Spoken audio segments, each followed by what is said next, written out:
One day, a philosophy teacher named Mr. Robert was walking through a busy farmer's market with his students. Among them were Ryan, Jake, Daniel, and a few others. The market was crowded with people buying vegetables, children running around, and shopkeepers loudly calling customers to their stalls. As they walked past the animal section of the market, something unusual caught their attention.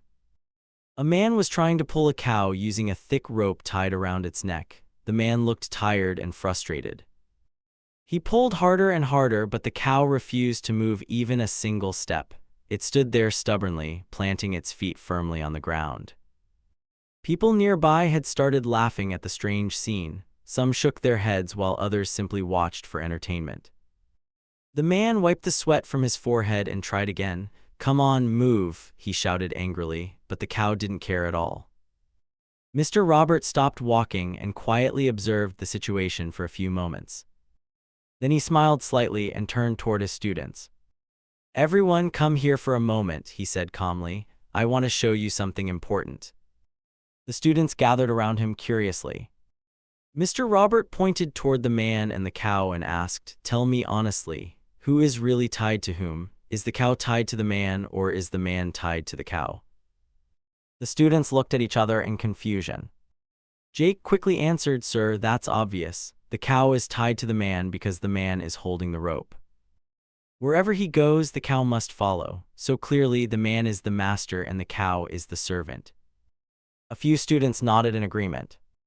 "Yes, sir, Jake is right," Ryan added. "The man is controlling the cow."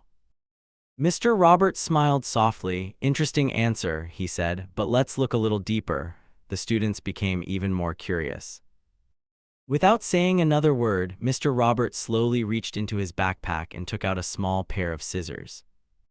The students watched carefully, then suddenly, snap, he cut the rope. The moment the rope fell to the ground, the cow immediately ran away as fast as it could.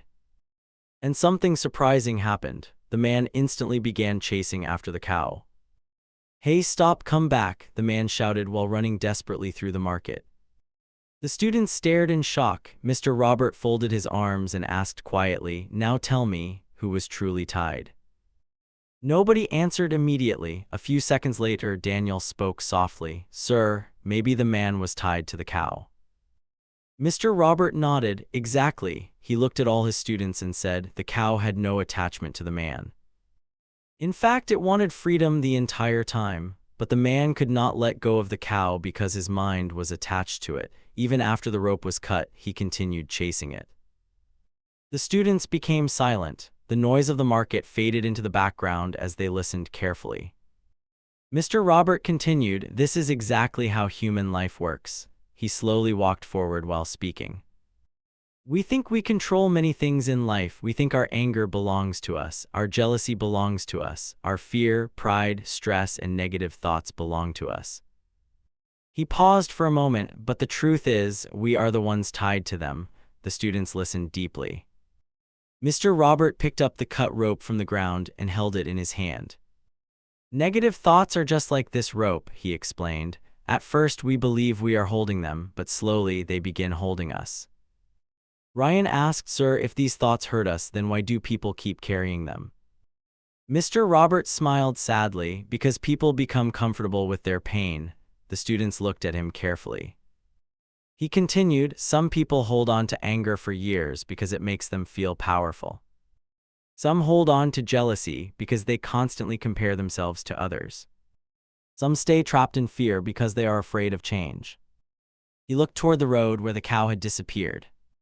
"And after some time, these emotions become habits." The students remained silent. Mr. Robert then pointed toward the crowded market. "Look around you carefully. Most people are not tired because of hard work. They are tired because their minds are full of unnecessary noise." He continued walking slowly while the students followed him. "People carry old insults from years ago. They carry regrets from the past. They carry fear about the future. They carry expectations from others, and slowly all these things become chains around their minds." Jake lowered his head thoughtfully. Mr. Robert noticed and asked gently, "Tell me, Jake, have you ever been unable to sleep because of overthinking?" Jake smiled awkwardly. "Yes, sir, many times." Mr. Robert nodded. That is exactly what I mean. Thoughts themselves are not the problem. Attachment to them is the problem. The students listened carefully to every word. Mr. Robert stopped near a fruit stall and continued, "Imagine carrying a heavy bag every single day. At first it feels manageable, but slowly your shoulders begin to hurt, your body becomes weak, your energy disappears." He looked directly into their eyes. Negative thoughts work the same way. The longer you carry them, the heavier life becomes. Daniel asked, "Sir, then how do we become free from these thoughts?" Mr. Roberts smiled warmly. "The same way the cow became free." The students waited for the answer. "You stop feeding them your attention." He continued, "The moment you stop chasing anger, it disappears. The moment you stop feeding jealousy, it weakens. The moment you stop holding fear tightly, it slowly leaves your mind." Mr. Robert nodded honestly. "Yes, very difficult." Then he smiled again, "But not impossible." The students walked quietly beside him as the evening sun slowly began to set. After a few moments, Mr. Robert spoke again. "Another illusion people have is ownership." The students looked confused. He explained, "People say my money, my house, my success, my reputation, my relationships, but many times those very things begin controlling them." He pointed toward a businessman arguing loudly on his phone nearby. "Some people become servants of money." Then he pointed toward a young man constantly checking his reflection in a shop window. "Some become servants of appearance." Then he pointed toward a person anxiously staring at social media notifications. "And some become servants of other people's opinions." The students quietly observed everything around them. Mr. Robert continued, "The more dependent you become on something for happiness, the more power it gains over you." A deep silence filled the group. Finally, Mr. Robert stopped walking and stood beneath a large tree near the edge of the market. The cool evening breeze moved gently through the leaves. He looked at his students with kindness and said, "Real freedom is not outside you. Real freedom begins the moment your mind becomes lighter." The students stood quietly around him. "You don't need to control the whole world," he continued. "You only need to learn how to control your attachment." He smiled softly. "Learn to let go of what disturbs your peace." Then he added, "A calm mind is one of the greatest blessings a person can have." The students felt something change inside them. For the first time, they understood that peace was not about gaining more things. It was about releasing unnecessary weight. Mr. Robert looked at the sky one final time and said, "Always remember this lesson. The things you refuse to let go of eventually begin controlling you, so choose carefully what deserves a place in your mind." The students nodded silently, and as they walked away from the market together, each of them carried an important question inside their hearts. What am I still chasing that I should finally let go of? And maybe that question can change a life forever.